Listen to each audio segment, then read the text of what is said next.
Okay, so again, welcome. My name is Doug Fink. I'm the host tonight on my New York PowerShell meetup, and we have with us Bruce Payette, founding member of the PowerShell team, and he's going to talk to us today about a post-PowerShell shell. Really looking forward to it. It's called Braid. I'm going to let him introduce himself. He doesn't need any introduction from most people here, I believe. Bruce, how are you? I'm good. It's nice to be on this. Excellent. Really great to have you. We have got a lot of people in the chat who we all go back many years, not as many as you do, but plenty. So why don't you, can you give us a little bit of who you are, what are you doing, and some stuff about Braid, and then we can kick into your presentation. Yeah. Well, I'm Bruce Payette. I was one of the founding members of the PowerShell team 20 years ago, which is amazing. And Jeffrey and Jim Tour and I were the founders. What I've been doing lately, I've been working on Braid. It's an experiment, right? There's been a lot of work done in programming languages in the last 20 years, and I wanted to see what new things we could add to PowerShell. But I wanted to have a really like no holds barred kind of environment, and so that's what led to Braid. So excellent. So if you want to share your screen, and as you do, so I saw your video that you did in the PSConf EU in Prague. I'm a noob at Lisp and Scheme and Clojure. And actually, I cracked open one of my books by Bruce Payette, who wrote the book 7 Languages in 7 Weeks. And I was like, I remembered that he had covered Clojure in there. And I went through it, and I was actually copying some examples into your Braid, and it was working. Some things had some issues. I know you're not complete yet.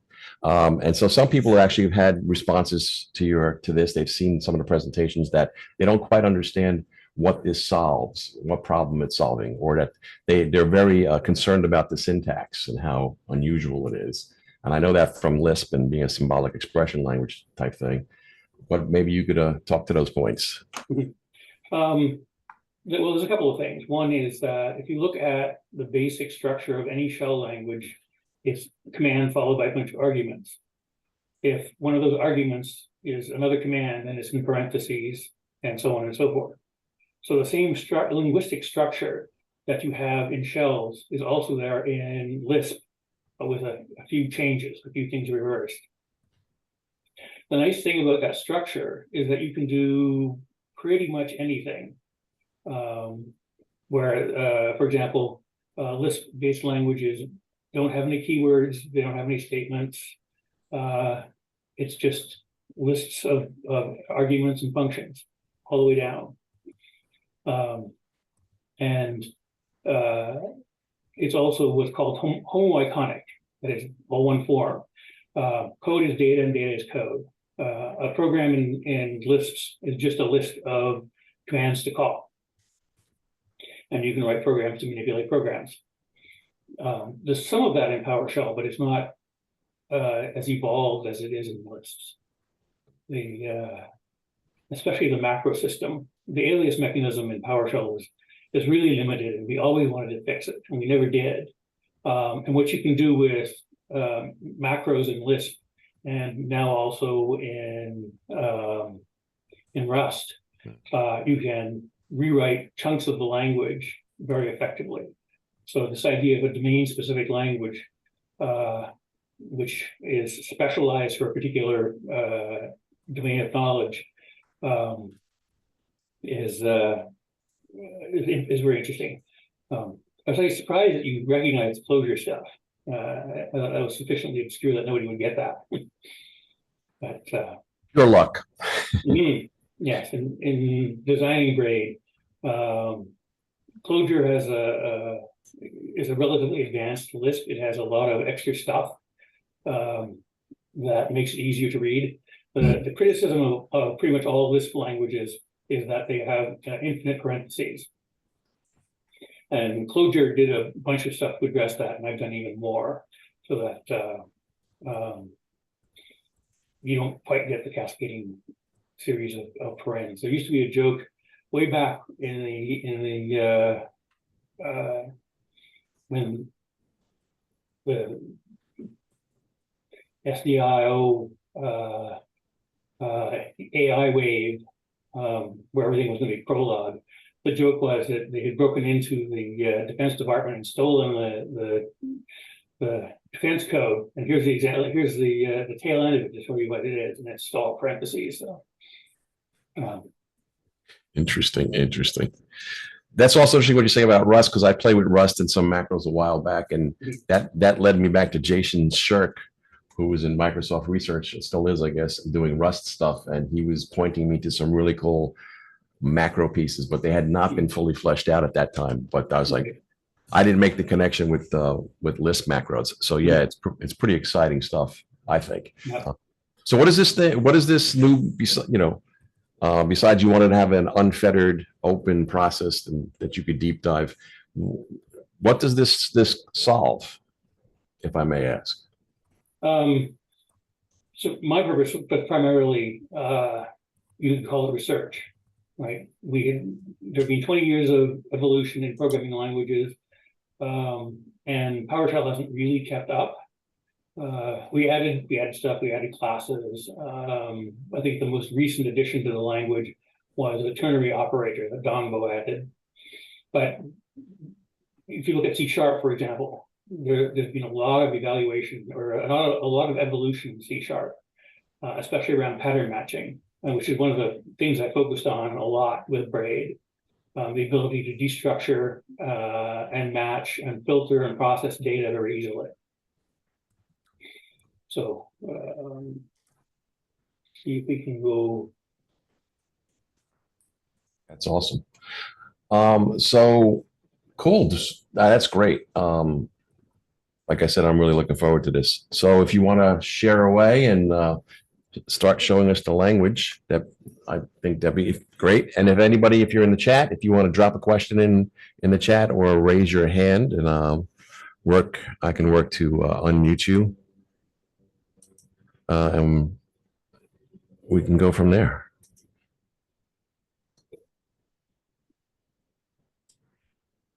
Okay, so let's Awesome. start Braid. If you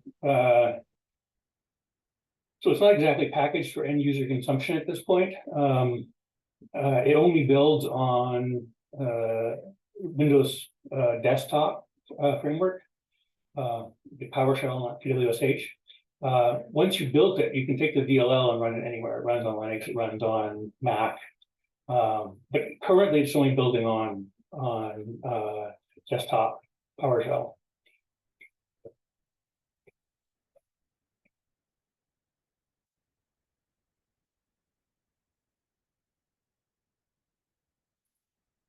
And every time you start it, it builds.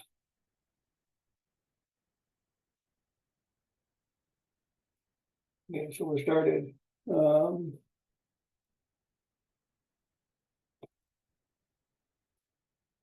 So it's a shell. So the first thing we want to do is figure out what directory or what is in our directory. Go to the examples directory. So I can do ls, -. All this stuff works just like it does in PowerShell, because that's what I'm doing. The ls in this case is actually the get shell item command. So Braid allows you to use any of the PowerShell commands directly in the language. You can also run scripts and so forth. So you can run an external binary, etc. Cool. We'll sort. Interesting.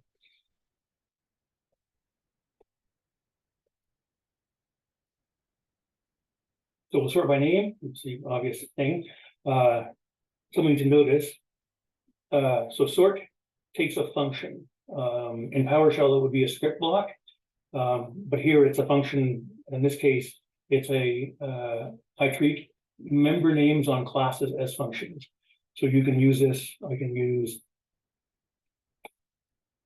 map is equivalent for each. One of the things that's different about Braid is that it snaps to a lot of the functional language programming stuff, and to a large extent link. So that gives me all of the names in the collection. I can sort by. So it's all very basic PowerShell style stuff, just a little bit different. I can take the subset of them. So that all just kind of works. If I want to find out how many lines of code I've got.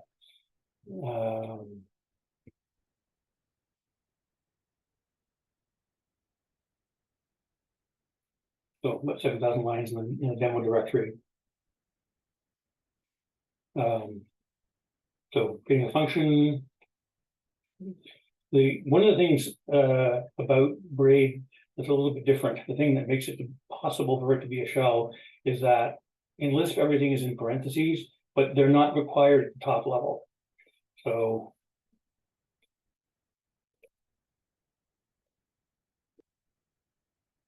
that's the normal Lisp stuff. You can just take the parentheses off and just type stuff at the command line. So that makes it possible to be a shell.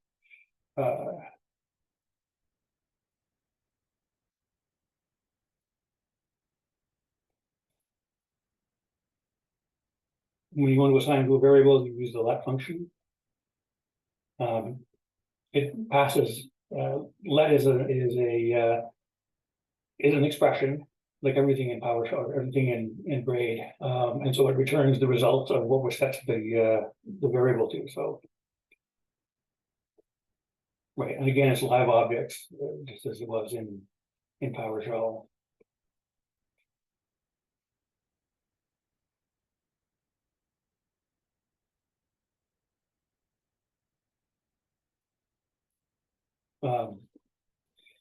So the basic shell stuff just kind of works.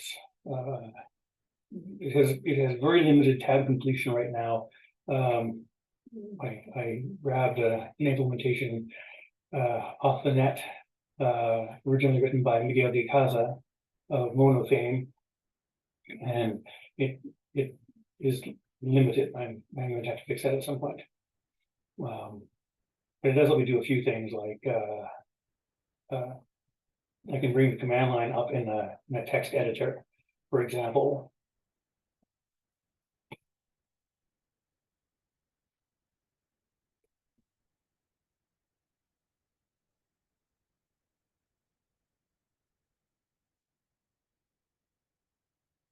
And just execute the command.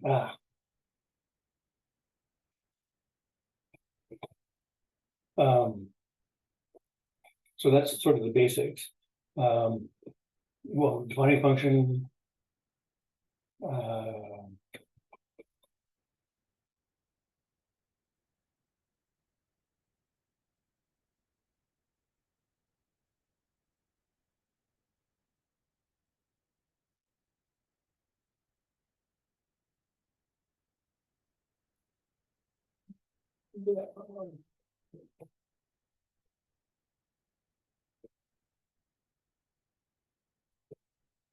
Right, so with a simple function, defun comes from Clojure. The square brackets for the parentheses comes from Clojure.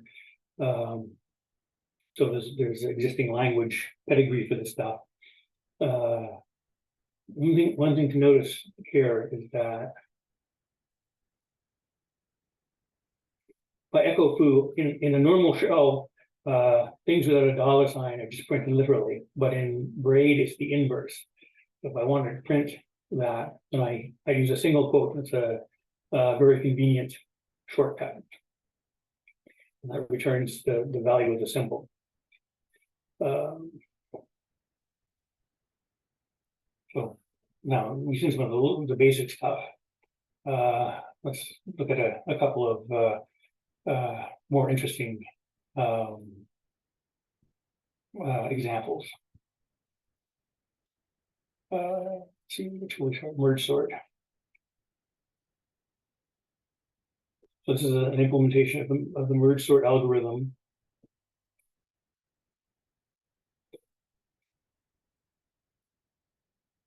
And here you can start to see some of the differences in Braid. Here, Braid is tail recursive. It is explicitly tail recursive. Again, that comes from Clojure. But I use a pattern matching mechanism that is more similar to languages like Haskell than Lisp. So this example here, I'm defining a function that will take two sorted lists and merge them. So the first production says it takes the first element of the list and then the rest of the list, where the first element is less than the second element, and then recursively calls the algorithm on the remaining list while splicing the first element onto the end of the list.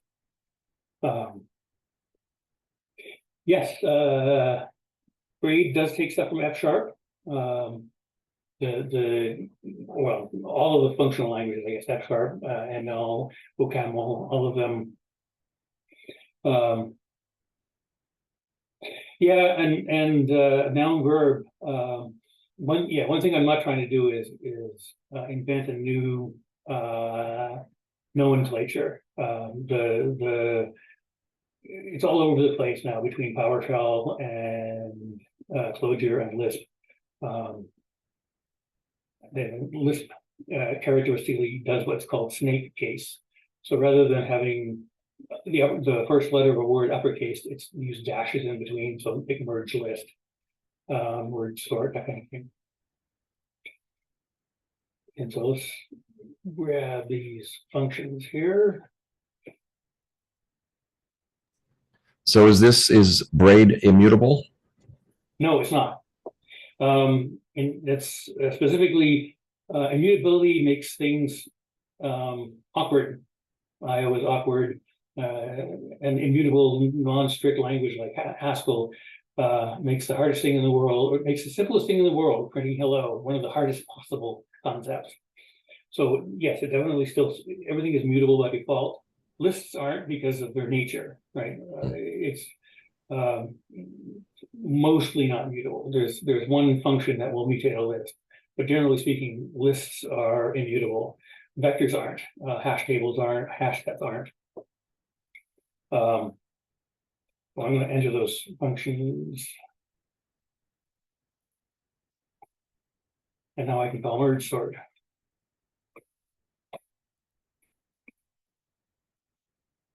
I'm here to do it. So it works pretty well. It scales to a certain extent.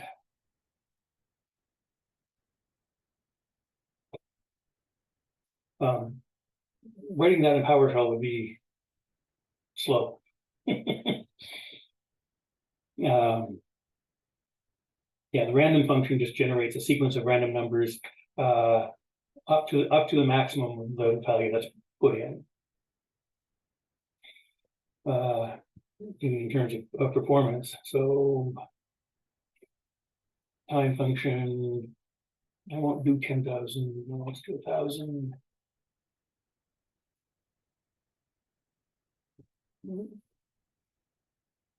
We'll have to discard the output. So that's the merge sort function. Now we'll use PowerShell function.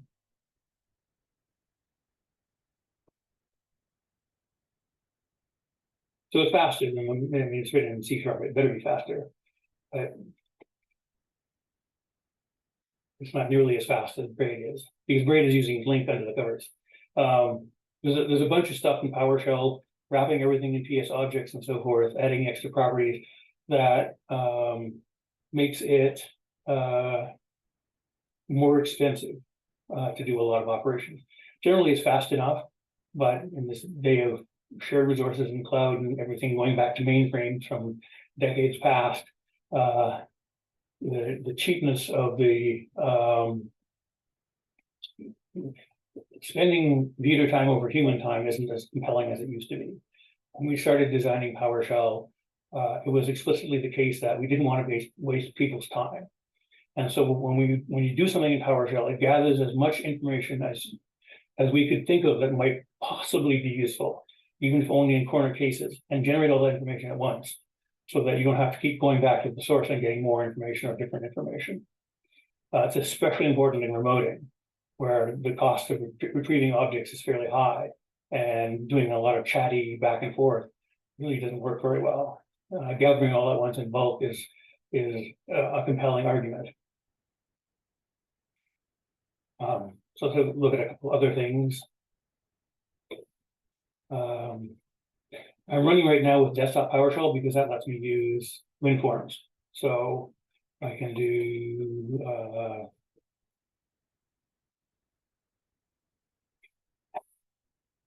I made a change that broke that. I thought I fixed it. Oh well. Let's do anything else.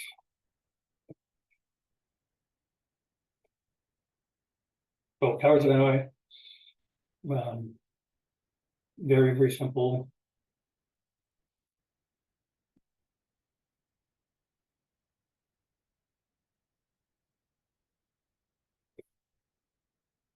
So this shows a bunch of stuff that you can do in Braid, various features.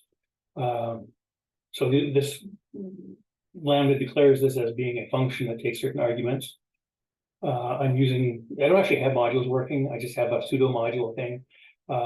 It's using the WinForms module, define a bunch of type aliases to make things easier to access, then defining a bunch of top level variables, disk height and so forth. And then we get into the more interesting stuff where, so this is written on top of WinForms, and it uses type definitions, classes. The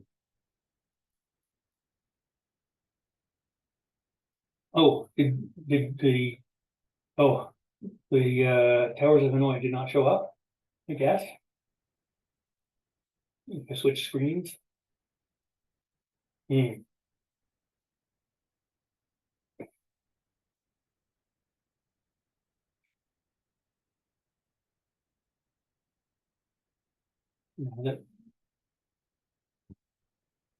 Is it visible?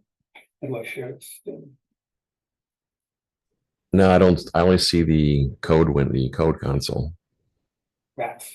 I don't know how to get to share the second windows. So all these cool WinForms demos that I have now are useless. Well, that's all right. I'll look at the code anyway. The point I wanted to make is Braid allows you to define classes and extend existing framework classes. So in this case, the towers themselves are just labeled widgets. I define a constructor, a bunch of event handlers. Then the disks are derived from the button class.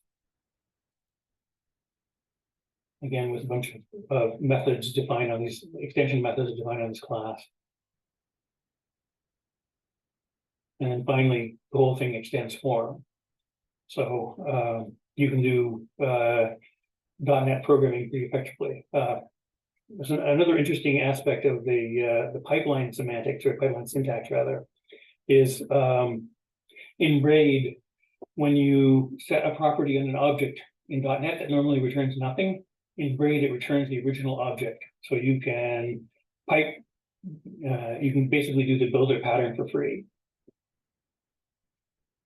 And then some event handler. So that reminds me, and I don't know if I'm right. That's like a Fluent API type approach. Yeah, it's like a Fluent API, and it just follows out naturally from this set of syntax.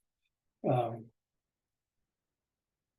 that's something that we could have done. Well, yeah, no, we can't do it in PowerShell. We could have done it in PowerShell though. We could have added that semantic, but late. Okay, so I don't have any. I can't show the fancy WinForms demo. So let's do so the Mandelbrot. People who've been around for a long time will have seen this for PowerShell. The Mandelbrot set. So that's in Braid. And using this quite a bit slower in PowerShell. So So there is a question, will Braid read event logs really fast? if you use get event log, then it's going to be as fast as PowerShell. If you go to the underlying .NET APIs, then it will probably be faster. Yes. Gotcha. That's one thing I haven't specifically looked at. Yeah, so data processing in Braid is significantly faster than in PowerShell because it doesn't have a lot of that overhead.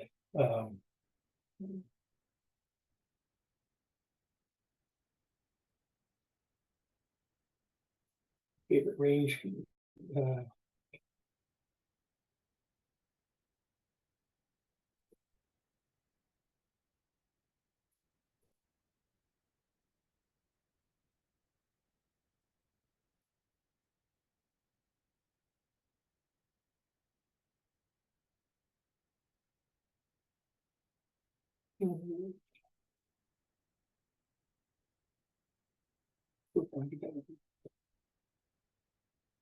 Now, so what I'm doing here is I'm using the for each object in PowerShell. The for each object commandlet only takes script blocks. It would have been really useful if it took funcs or other types of executable things. Taking the func would be awesome. But as it is, I have to create a script block in order to pass it in the transformer.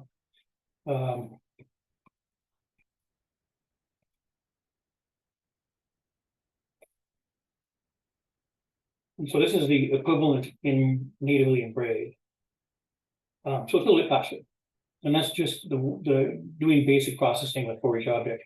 I am convinced that there's a bunch of stuff we can still do in PowerShell to get, especially around the command processor and command argument binding is very, very slow.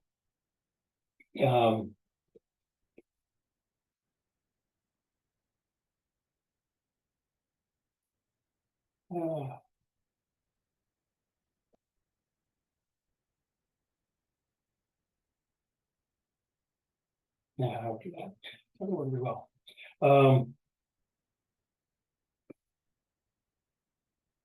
So let's take a look at another.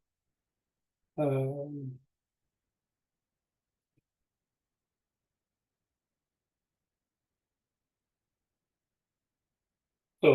I've written a small forms library. It doesn't do a whole lot, but the proof of concept.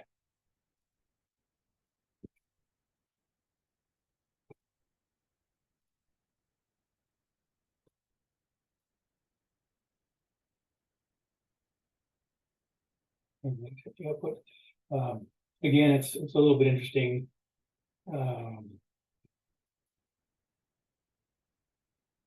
Here I'm not deriving from .NET types, but I am using inheritance and specialization to create the widget equivalent of widgets for the screen.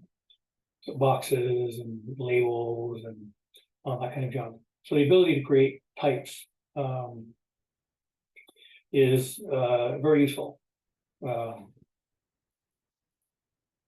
And then again, pattern matching here. So I'm doing the console read key. This is splatting just like in PowerShell.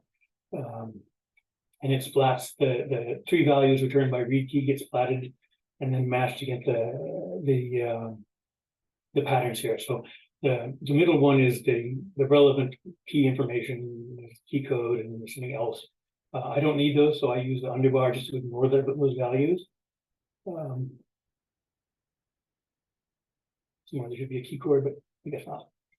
And again, accessing .NET. So this is a static property, foreground color.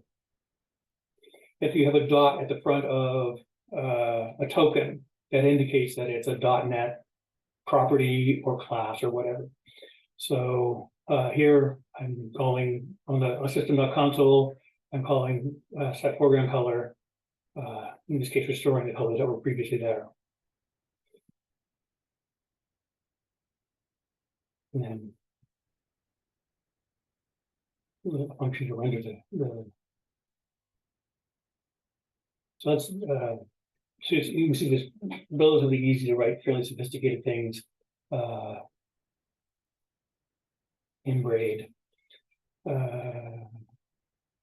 Cool. This is Burn Console was something that Lee Holmes wrote ages ago. And I've translated it to Braid. It works pretty well. I'm actually using the console host, not Windows Terminal, because Windows Terminal is really slow for doing screen updates. And one last little demo. So everybody has to write games.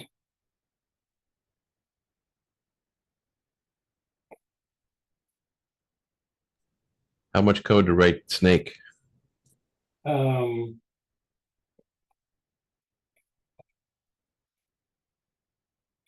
328 lines. Nice. And it gets faster as it goes? It doesn't get faster as it goes. It actually slows down a little bit because it has to render extra cells. But so you have less time the longer you wait. Gotcha.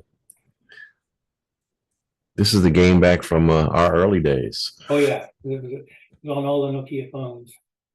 So again, here the segment list, the snake itself is rendered as a list of segments. And then direction. Here's the function to do the rendering. It is a tail recursive function because why not, right? So tail recursion is pretty fast. If people aren't familiar with tail recursion, recursion is a function that calls itself, or calls something that calls itself. Tail recursion is where the last thing that you call before you're done the function is the name of the function, and it never returns. So in fact, it gets translated into a go-to. And so normally if you have a recursive algorithm, on lots of data, you'll blow the stack and you'll crash. Tail recursion, it pops off the current entry and creates a new one. So it can run forever without overloading the stack. And again, the use of the recur keyword comes from Clojure. I think it's actually kind of cool because you can write anonymous functions that are recursive. And you don't need the Y Combinator. So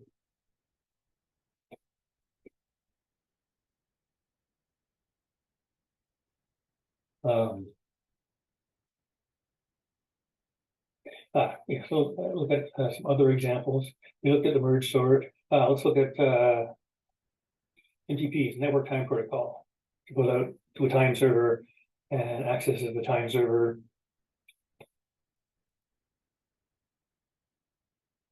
And so this is adapted from a C# example in MSDN. I set up the name of the time server to call. One of the things that I needed that wasn't in the standard library was a utility to flip the endianness of the word. And so you can do bit manipulations pretty easily in Braid. I'm creating a new byte array, 48 bytes long, and then I'm setting the first element of that array to a specific set of bytecode that says the thing that I've described in the comment above it. I get the address of the NTP server, set up the IP endpoint, then I create a socket, all the necessary sockety stuff, connect, set a receive timeout in case it's going to be too long, send the data, get the answer back, close the socket, and then extract the information, call the bit converter libraries, so that I can turn it back into actual time. This is a pretty much literal conversion from C#, just with different syntax. It shows that you can do reasonably obscure things with Braid, more system networky programming. So J. Cool asks, how does it know what to call on dot? How does it know what to call dot send on? So dot send is a method literal, essentially a function that gets its target object as the first argument. So for example, if I have a string,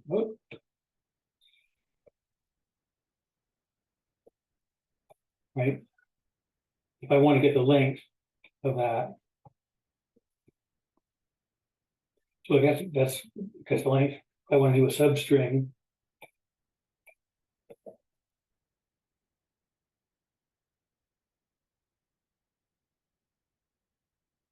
and of course you can have it all in parens. So it's backwards, but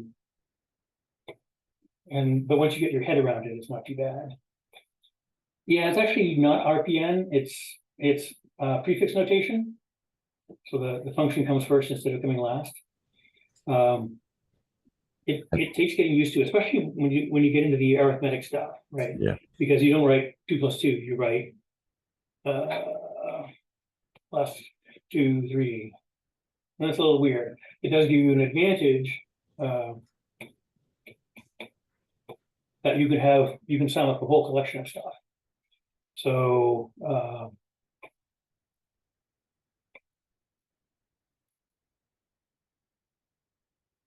that sums the digits, the first 10 digits. It gets kind of interesting when you use multiply there, because that's the factorial, right? So, and it's pretty fast. Again, it can be garbage collector work very heavily because of the big nums.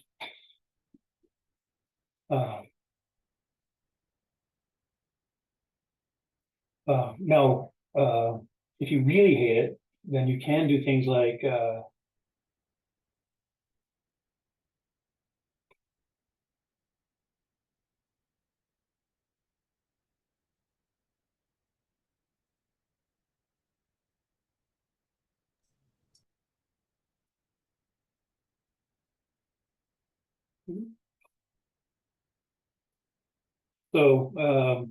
That's crazy. it's just letting it, because this is actually one big difference between Braid and Clojure. In Clojure, for example, map, get information about. In Clojure, the collection that you're working on comes at the last argument. But in Braid, it's the first argument. It's essentially in the pipeline, it's the leftmost argument to the function, which is why you can do things like this kind of thing. Right, that just maps the function over top of it. You could rewrite it.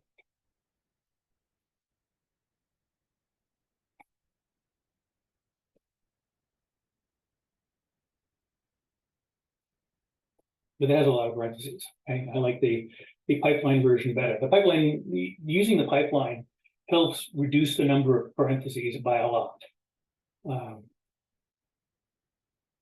Is that a performance hit? It's not a performance hit at all. Because it's just effectively evaluates the left argument and then the right argument and pairs it up. There's a little bit of overhead now because I dynamically translate. So this is the pound paren is a function literal macro that I got from Clojure that I don't really like, but it's there. But you can see what it transforms that pipeline into. It changes it. It's a pipe command that takes 3 partial commands as arguments. So there's a little bit of overhead in the pipe, but not much. So I was playing with a couple of things out of Clojure. I don't want to break your flow. With vectors, and like I did and I'm not far from a Clojure know of anything. But like doing a first with bracket, colon, hut, colon, space, colon, Wookie, space, colon, Ewok, close bracket, close parentheses. I can paste that in. It doesn't work. You want me to paste that into the chat? Yeah. And if you want to access things in vectors, the bang bang operator is the indexing operator. Oh yeah, that should work just fine. So I think it worked for like concat and rest, but not for first for me. But I don't know if I was quite happily surprised when, or did see yours work. But yeah, so that's another thing that comes up, and I was just, Yeah, it should just be two stringing. So that's another Gotcha. piece of notation that has come from Lisp in general, all Lisps. Is they have, so I said earlier that there aren't any keywords in the language, but there's this thing that they call a keyword that begins with a colon, and it evaluates to itself. So it's like useful for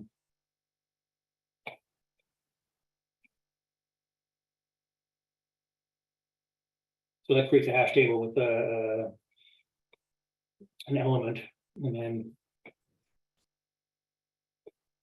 the nice thing about using these keyword things is that they are in turn. That is, you're not doing a string comparison. Each keyword has a unique identifier, which you can see up here. Keyword that was keyword 97 for Ewok.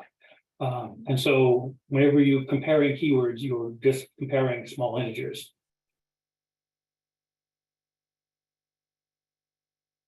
Will there be a Lisp or a Braid extension like VS Code? I really want to do that. Right now I have a Vim syntax file.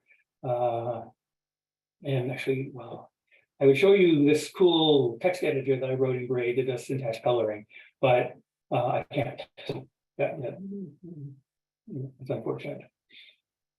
Yeah, so since we're talking about literal types, so Braid has numerics, obviously.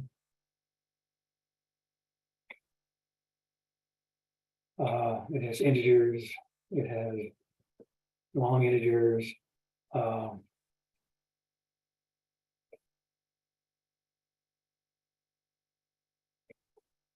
There's hex values.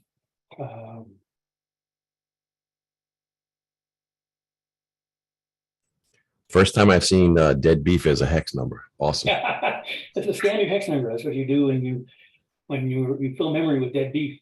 And that way, if it gets changed, you know what that your thing is crashed. Awesome. Very useful for embedded systems programming. So those are the numeric literals. One thing that Braid has that PowerShell doesn't have are regular expression literals.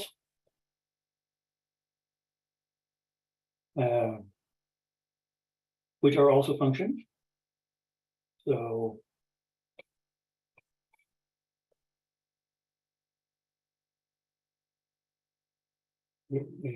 so matches.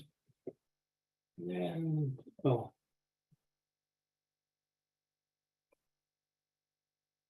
So if you take the regular expression as a function, if you give it one argument, then it does matching. And if you give it a second argument, then it does replacement. That is handy.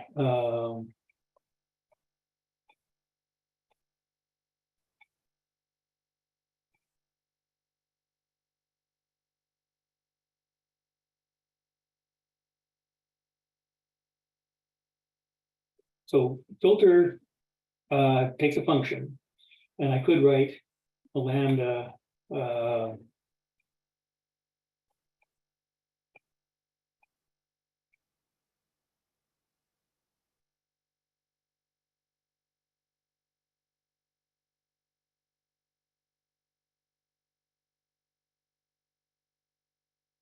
returns everything that has 20 in it or 2 in it. But that would be way too irritating to type.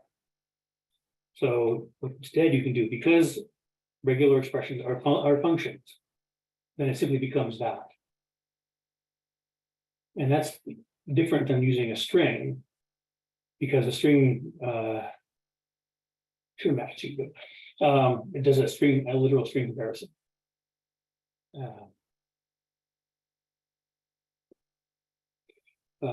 Functions, so we have so numbers, strings, regular expressions,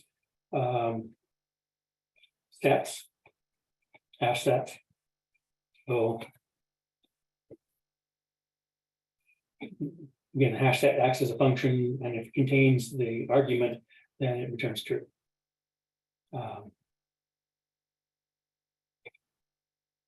Maps, dictionaries, hash tables, whatever you want to call them.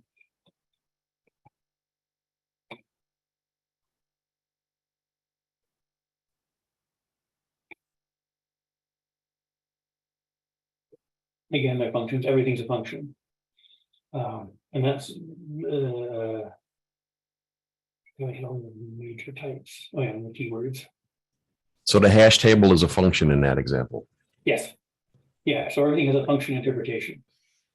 I had talked earlier about doing pattern matching. So pattern matching and destructuring, I should do some of that stuff. We saw this in one of the examples. So Braid in action will be out in October. Yeah. So No problem.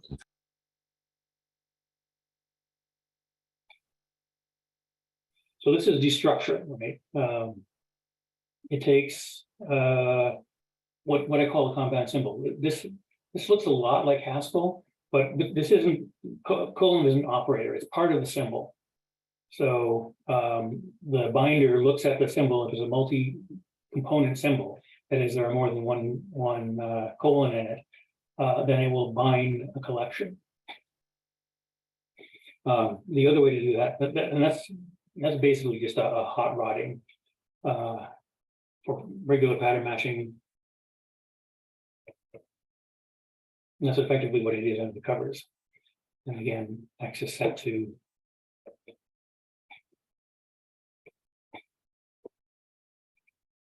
but of course it does more than just that's just destructuring. That's a variant on let that returns true or false if the binding succeeds, which is not interesting for normal bindings, but for pattern matching bindings it is important. So there's X2, and that will succeed. Actually, another weird thing that comes out of I can use the if statement, the if function in the pipeline, so that the leftmost argument, the condition, is piped into it.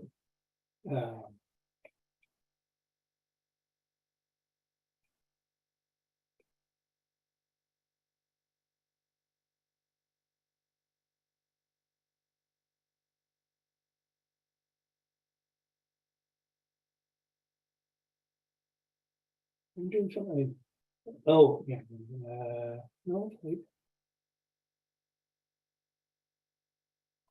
May have broken something. It wouldn't be a surprise.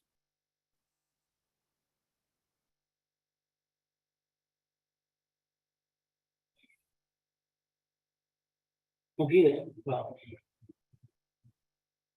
And now we can look at. Again, X is the first one. XS is the elements after the 2. So it does a literal match on the 2. If I change this to say 22, and it fails. Right, so you can have literal values. You can also use what's called a pinned variable.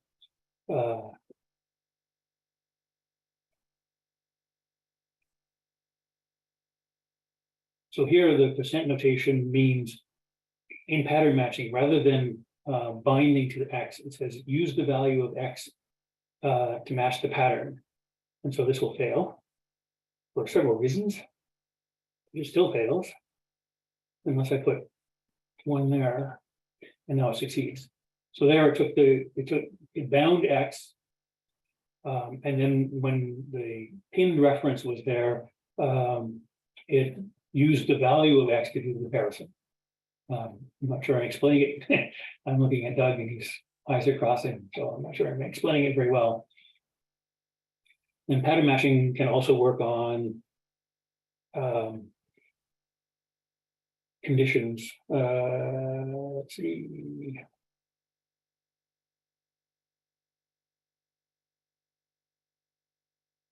Condition file tail. J. Cole says just call it a back reference. Yeah, the term pinned pin variable comes from Elixir, which is a Ruby-like language on top of Erlang, not to be confused with LFE, which is Lisp flavored Erlang. So there's a lot of languages out there. Let's see, X2, 1, and that has to be greater than 5. So if I make that 10, it succeeds. Right. So this uses a curried function, partial evaluation. So it requires a minimum of 2 parameters, but if you only specify 1, instead of executing it, returns a function that accepts 1 parameter. So it takes a function of 2 or 2 or more parameters and turns it into a function of 1 parameter, and that's called currying after Haskell Curry, one of the guys who invented all this stuff. We're talking about curry makes me hungry. So if I wanted to, so this does the match. If I also want to bind that value, we'll use foo again.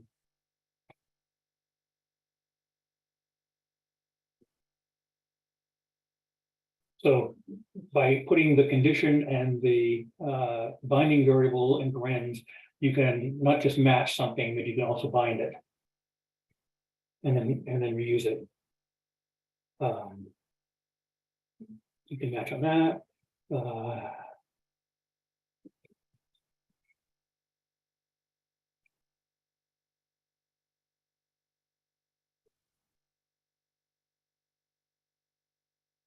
So here what I'm doing is I'm using a type pattern. So the caret name is the way I do type literals. In PowerShell, they're done in square brackets, but I wanted to use square brackets for vectors. So I can do a match on a number. Like succeeds.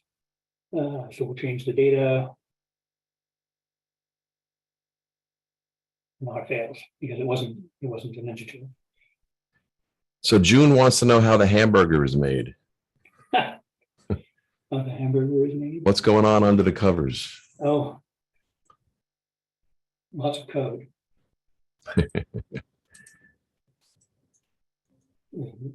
And so that's pattern matching on vectors, but you can also pattern match on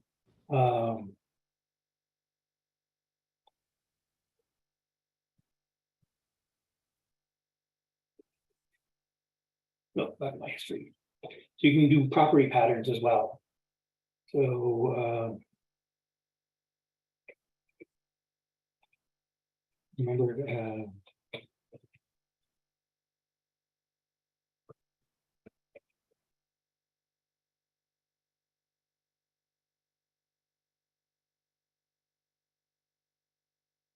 so this is the dictionary. This is the property to match on the inbound object, and this is the condition to match. No, I want to.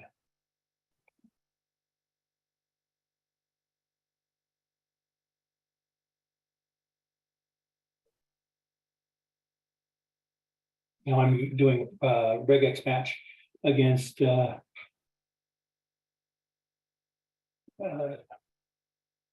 so just gets the things that have an S. June's question. So Braid is written in C# and PowerShell, mostly C#. Well, and Braid.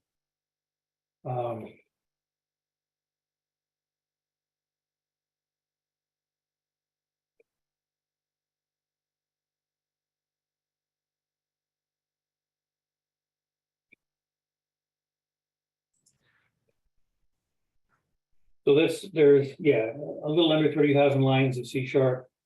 Only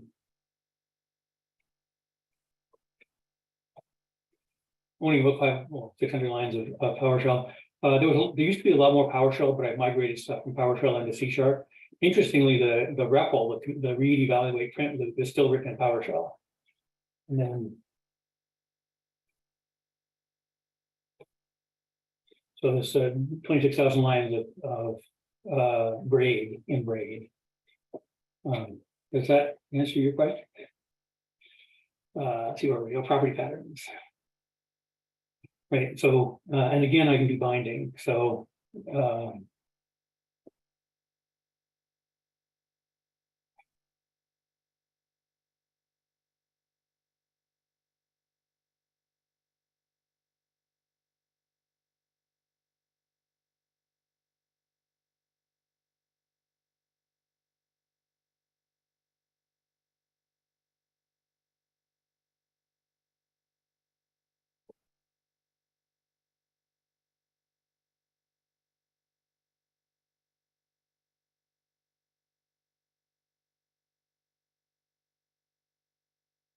here's a condition.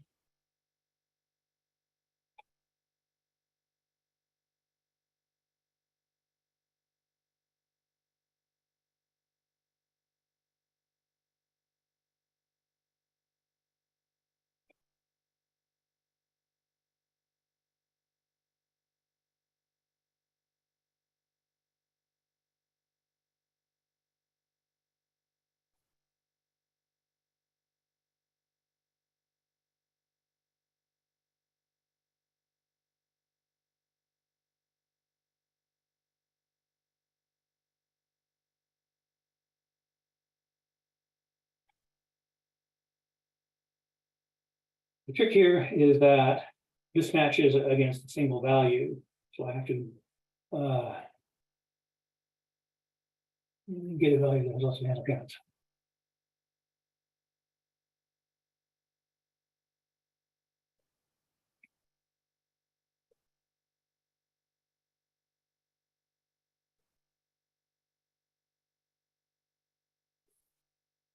Yes. This is one of the problems in PowerShell. So that worked. Right, so it got the number of handles and it got the first letter. I wanted to get the whole name. I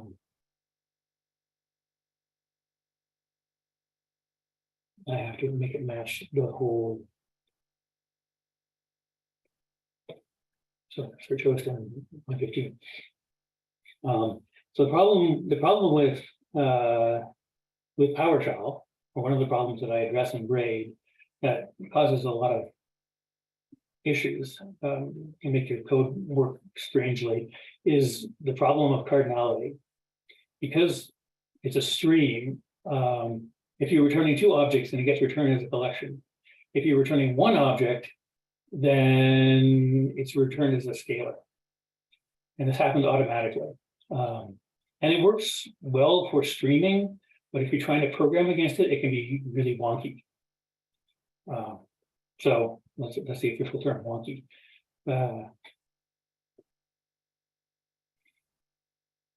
So Cool. So some folks want to know what the .tl extension is. yeah, oh yes. So when I started writing this, I wrote it in PowerShell almost completely, and it was too slow. But at the time, I was calling it Tiny Lisp because it was the Tiny Lisp program that got bigger. I just never got around to changing the extension. Someday I may do that. Good thing I have a scripting language to do that. Cool. So this is pattern matching. You can have multiple productions in this case.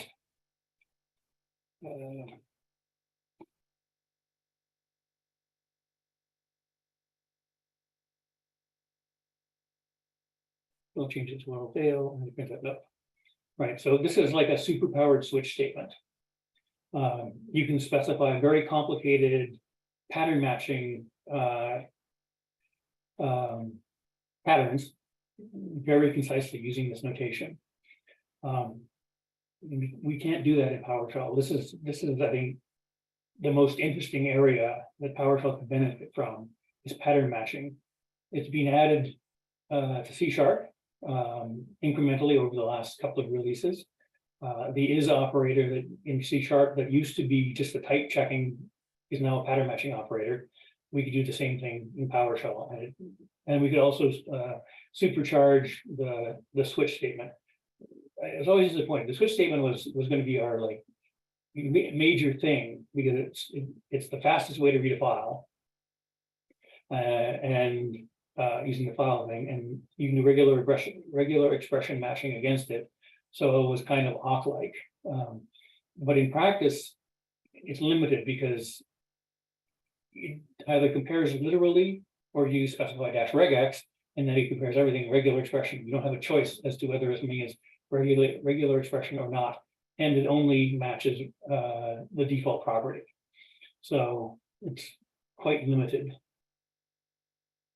I think that the switch statement is pretty malleable syntactically, and I think that we could add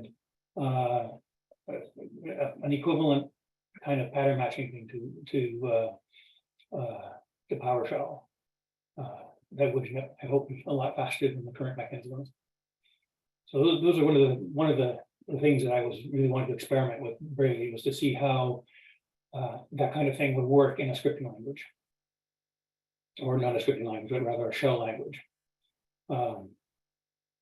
And right now, Braid is pretty much my default shell, so there's a definite learning curve to using it. Old habits die hard.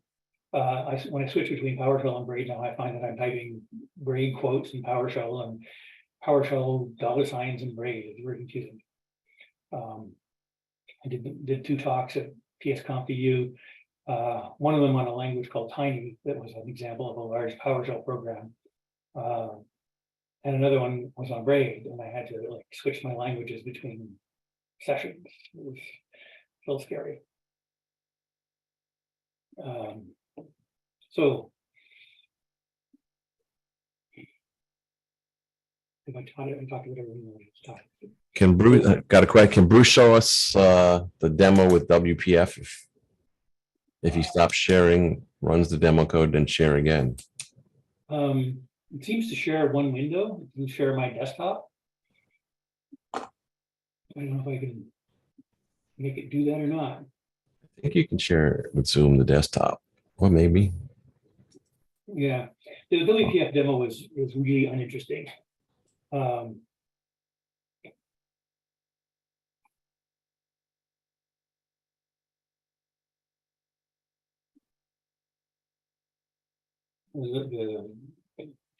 WPF module that does almost nothing. I added the ability, triple quoted strings now are literal strings that don't require quoting of dashes inside. So I can simplify this quite a lot.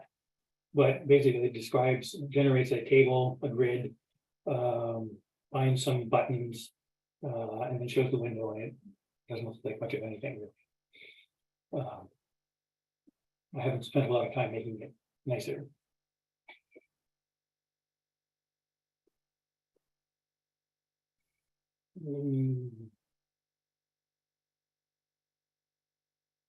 Oh, quick sort. That's another fun one.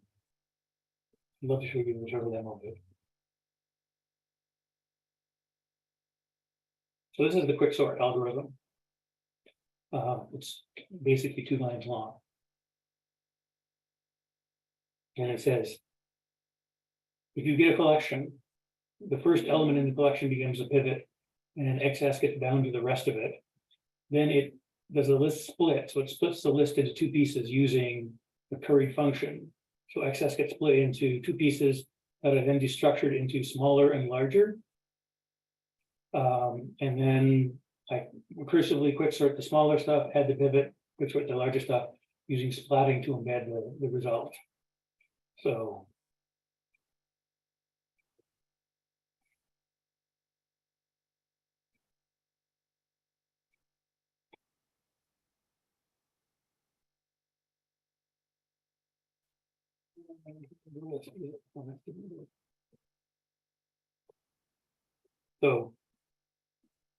and it scales reasonably well. It's hard on the garbage collector. This is an almost kind of direct transliteration of the same thing from Haskell. It's one of the standard Haskell examples. Yeah, so it takes slightly less than a second to quick sort 10,000 items. So that's not bad. It is obviously nowhere near as fast as the native C# code, but it's still pretty fast.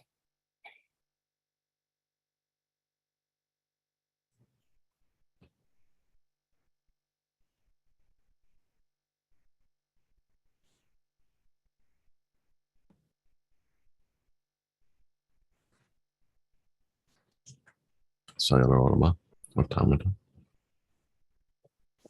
This is another adaptation from Haskell. It does a basically cellular automaton. Run it. So, quick look. So it's adapting from Haskell, takes parameters, the horizontal width of the cellular space, and then the number of iterations to generate. And so there's a set of rules done with pattern matching. So if you have 3 spaces, then you generate a space. If you have 2 spaces in an X, you generate an X, et cetera, et cetera, et cetera. This just uses pattern matching to take it apart. Then the function uses the rule to do the computation. So again, using destructuring to take it apart in pieces. The rule takes 3 arguments. So here it calls rule on the 3 arguments, and then it calls next on the remainder to compute the next life cycle.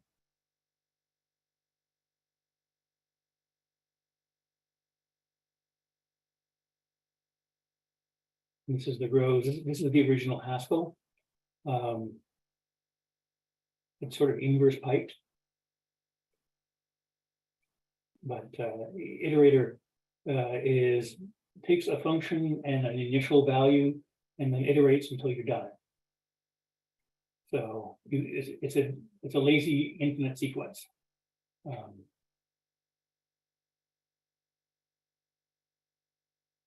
Yes, and so in functional programming, there's a distinction between what are called strict and non-strict languages. Non-strict is also called lazy. It's easiest way to think about it is an enumerable. So an enumerable is a potential collection. Until you call move next, the collection is not reified. The same sort of thing happens here. Lazy map doesn't return a collection, it returns an enumerator that when you unravel it, it becomes a collection. And this saves generating, it saves a lot of unnecessary storage use. Again, one of the problems with PowerShell, you use the range operator to generate an array. It generates an array. You say, generate me an array with 10,000 items, you get an array of 10,000 items. In Braid, you say, give me a range of 10,000 items, and it gives you back an enumerator. And so if you just say, take the first 10, then the other 9,990 items never get generated. So again, it's more efficient.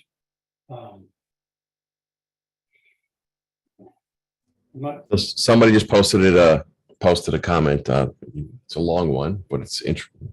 Well, if you want to read it. I would have to read it.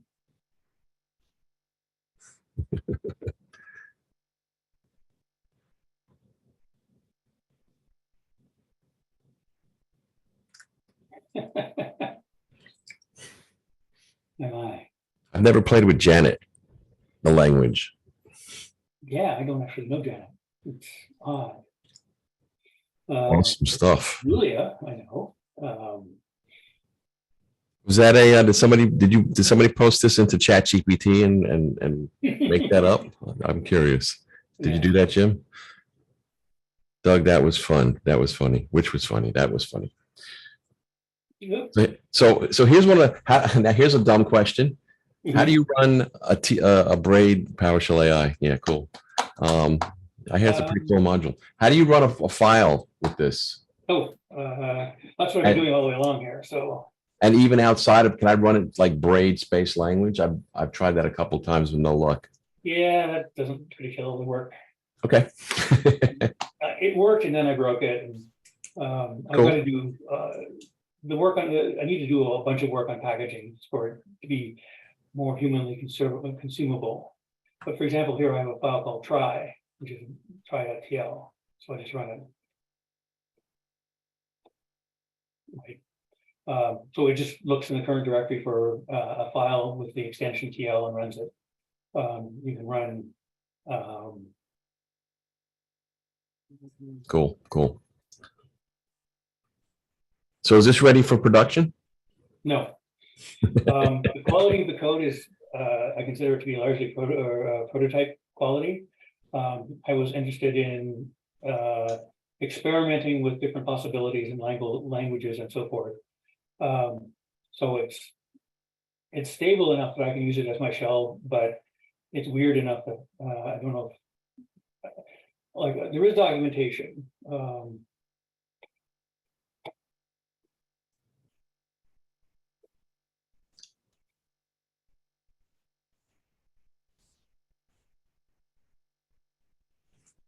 So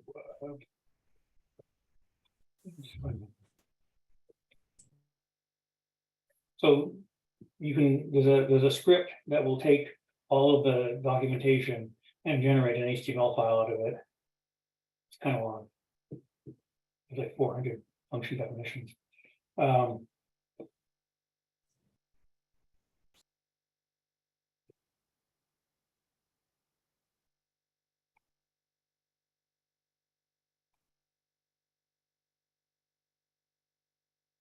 It's kind of an interesting file as well because it uses a DSL to generate the HTML.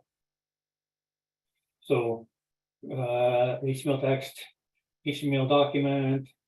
This is the head part with the style, HTML style, and the body with a bunch of, so you can write fairly straightforward HTML code, but you still use the programming language to generate arbitrary. Yeah. So here I call the functions function that returns a list of all the functions that you find in Braid, and then map this function on it to generate each of the segments of help, write it to a file, and then launch it. And it doesn't take, it's pretty fast.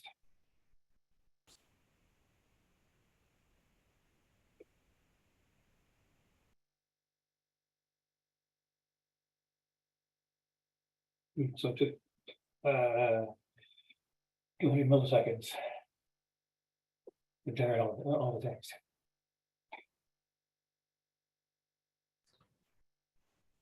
Definitely interesting. So it looks like it might be easier to write DSLs in this than. Yeah, that's one of the nice things about. Well, you can write a DSL in this very easily as long as it looks like Lisp. The fact that it has no syntax makes it easy to create new syntaxes. And so that's like Lisp was the original AI language. If you were doing AI, you were writing in Lisp. If you were writing in Lisp, you were doing AI, because everybody thought it was symbolic computation was the way to go. It turns out the statistics are better. There's still the rule-based systems that were developed in the, I think, second AI, before the second AI winter, they're still in use. But now everything is deep learning and convolutional neural networks. So, but Paul Graham, who is one of the people at Y Combinator, somebody who made his, he was one of the, I think. Is that Paul Graham? What? Paul Graham? Paul Graham, yeah. Yeah. He wrote VisiWeb, I think, in Lisp. Yeah, that's right. And then so the Yahoo for piles of money. And he writes a lot of stuff about Lisp. He's written a book called On Lisp, and has produced several different Lisp languages. But his point with Lisp is that it makes experimentation really easy, because you have very flexible data structures and ways of slicing and dicing sequences that give you a lot of exploratory power. And given that, certainly in an admin environment, a lot of poking, slicing, and dicing goes on to figure out what's going on. It seemed that this might be useful. So I never, well, that's really cool. Now I got to go back and look at more Paul Graham again. That's great. So Jim just said, I don't know if he's still kidding or not. He asked Bard, Google's, my new puppy name, to convert ntp.tl to PowerShell, and it did it. Maybe, yeah, I guess it looks a little bit like Clojure. It should have been trained. That's pretty cool. I don't know if it does it the other way yet, but well, maybe it'll generate Clojure, but may not run in Braid yet. And J. Cole says, so PS1 is executable in Braid. Is there a way to switch mode so you can paste a PowerShell example at the prompt?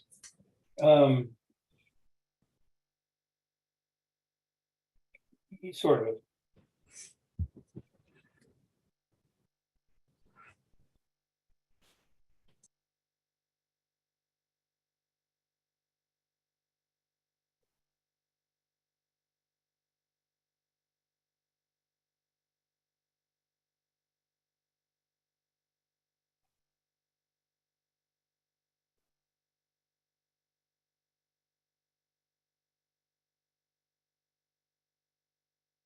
Yeah, use nothing.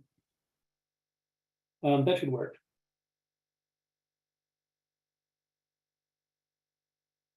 Basically, that's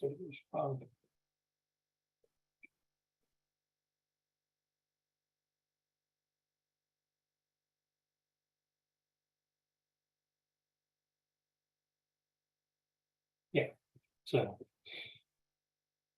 you can use create script block. There is shell too.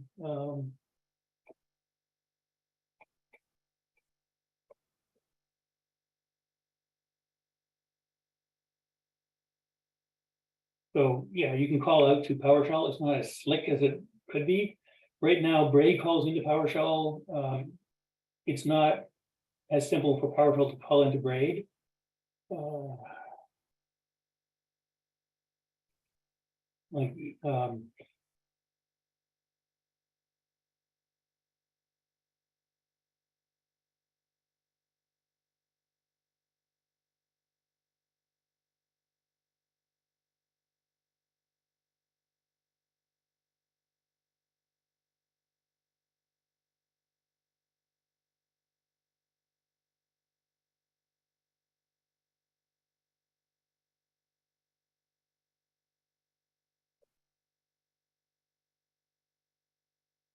So if you assign a command info object to a variable, then you can use it like a function.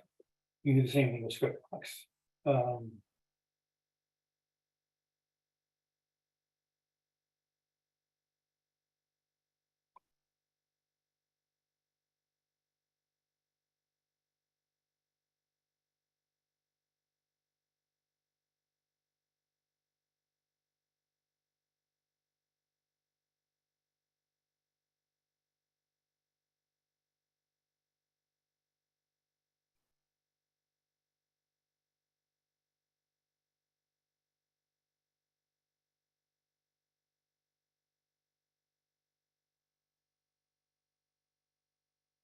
Yeah, that's right. Right, so I wrote a Braid function in PowerShell. That's really interesting. I like that. Cool. The thing I haven't done yet is let PowerShell call Braid functions. That's on my list of stuff that I want to get done in my focus spare time. So Jim asked, how did you write the TL code? Did you use Vim, VI? I think you tried. I think I heard you say you started with VS Code, but it got wonky after. No, so the only syntax support I have right now is in VI. So I write the DL code in VI. I really want to get around to writing a syntax extension for VS Code, but again, I've gotten around to it yet. Cool, interesting. mostly been focusing on sort of the core concepts, and the peripheral stuff hasn't been getting as much attention. So back to one of those earlier examples that you did where it looks like you said, I think you said it came out using toString was the result. Oh, yeah. So, Can we get around, like if I encounter that, I just want to see the value for now, I guess. There we go. Gotcha. So just pipe it up. Okay, cool. Yeah. Is that a PowerShell pipe or a Braid pipe? that's a Braid pipe, Okay. but I mean, it sort of doesn't matter. Yep. So we don't have to make a context switch in our heads for those things. It's a cigar pipe, somebody said. Yes. Right. So, Gotcha. yeah. So you can String. freely intermix PowerShell commands and Braid commands in a single pipeline.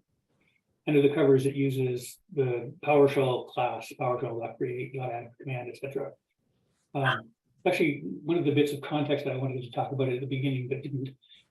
So when PowerShell was designed, it was designed with two pieces: the PowerShell engine that runs all the commandlets, and the PowerShell language. And the idea was that they could be completely separate, and that you could replace the PowerShell language and still continue to consume all of the commandlet goodness.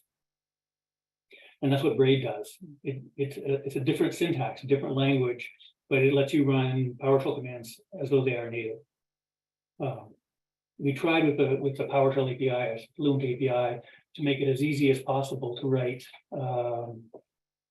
C# programs, F# programs that consume PowerShell commandlets, but it's still a little bit of clunkiness. I think it would be interesting to do something like Objective-C. Objective-C is a preprocessor to C that allows you to embed little fragments of object-oriented code in the language. And it's good enough for Apple to write all this stuff in for a long, long time. And then just doing that, so that have like a PowerSharp language preprocessor that extends C# with PowerShell features. That'll be my next project. I like that. I like that. That sounds really interesting. Do you have examples of maybe working with the weather API? No, I don't. Somewhere I have an MOTD one.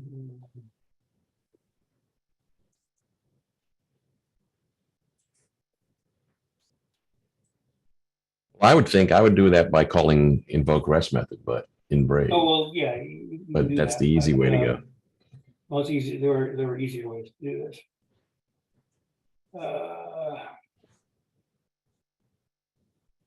IRM Winter, that's the one. Winter.in.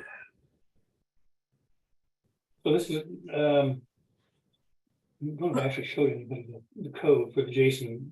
This is a JSON parsing routine. It uses a feature in Braid called star functions that allow you to write a grammar more or less as a BNF. So the tokenizer just uses a regular expression to split the input text into tokens. This handles string tokens, this handles number tokens. Value can be anything in parens, anything in square brackets, string, numbers, true, false, or null. And you can have, so this is basically a BNF for JSON. In the driver function. So it's a fairly simple test here with a fragment of JSON that it just executes. The more interesting one is so there's an HTTP module in quotation marks called HTTP GET, and this HTTP put and HTTP post, and then I call JSON parse, the parsing routine that I wrote earlier, and then I'm using the faker fake web service, but let you get arbitrary data. Wow, that's really interesting. Yeah. And I like that. Mm-hmm. And J. Cool asked, how intertwined is PowerShell inside Braid? I mean, if you set a $global foo in your PowerShell language, foo there, would it be available in Braid? No, that's actually another good thing to talk about. Braid variables exist in an entirely separate space. You can access PowerShell variables. James had the idea of actually use a $ in front of a variable name, would have it reference the PowerShell variable instead of a Braid variable. One of the differences between Braid and PowerShell puts everything in separate namespaces. There's a namespace for aliases, a namespace for functions, a namespace for commandlets. This allows shadowing behavior, which is a good thing, but it means you can't do certain things. So there's a functional primitive called reduce.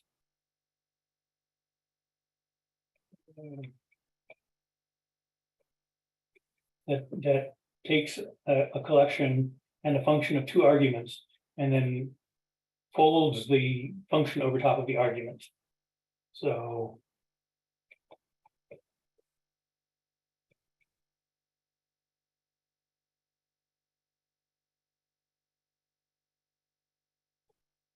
right, so that basically sums everything. But because functions live in the same namespace as variables, in fact, plus is just a binding. So I can just do plus. I don't need to write the complicated thing. Everything lives in one space. And that allows, it simplifies a number of patterns. Oh, and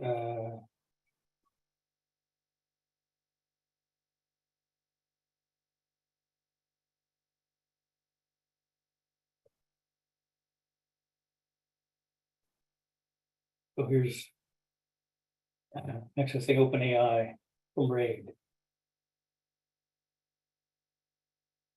So HTTP takes headers and a Perl and returns a list of all the models. Is that new to your That's new since we chatted earlier this week. I was looking at the OpenAI functions where you can actually take the metadata.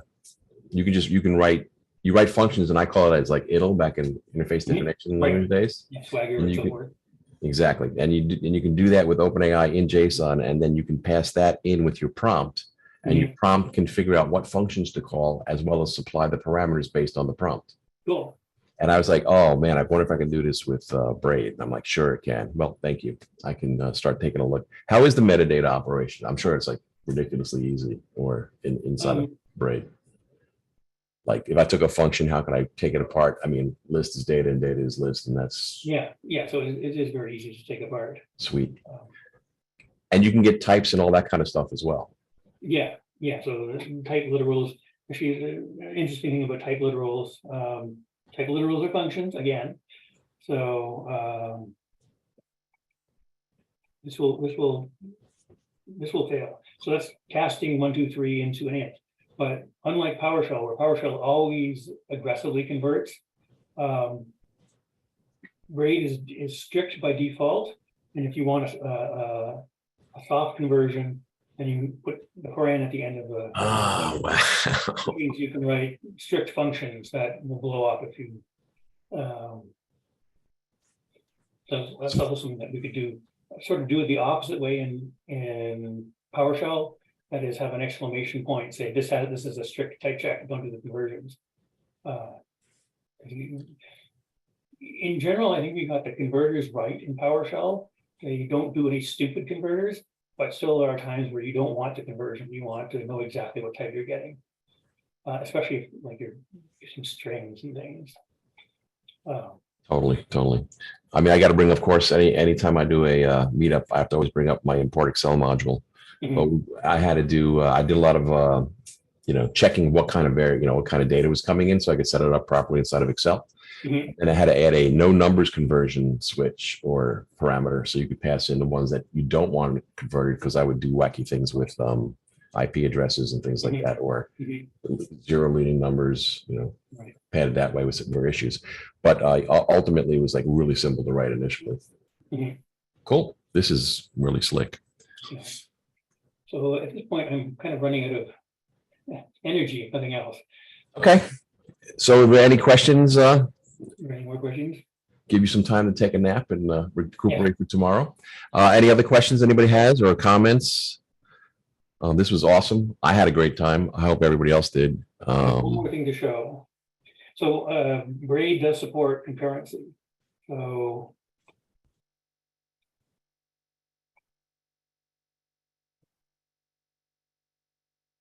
using the HTTP module. So this just iterates, gets the Wikipedia page 10 times. This time does it with map parallel, which is basically a wrapper around the parallel link stuff. And then you can also do it with async and await.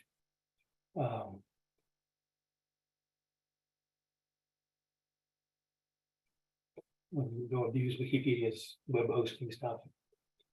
So it takes a second to do it serially. It takes a third of a second to do it in parallel. It's weirdness of the net. The map parallel and the async await should basically be the same. This is a 4-thread processor, so things should be about 4 times faster.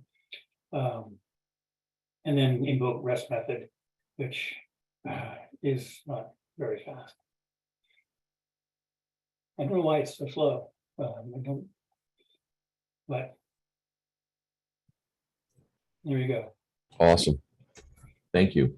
I'm so glad this was captured on video so I can go back and reference a whole bunch of different parts. Thank you. All right. Folks liked it. I'll post this soon. Bruce, anything you want to bring up? Where you're going to be, what shows you're going to be at, or next steps? I'm doing, I think, another podcast next week and then another podcast after that. I usually go to PSConf EU. Cool. All right. Well, VI is actually, I use GVim most of the time for the one question. Because I like be able to use the mouse.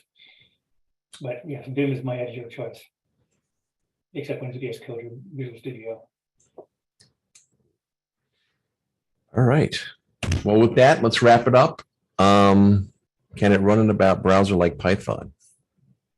If PowerShell can run in a browser, then it can run in a browser.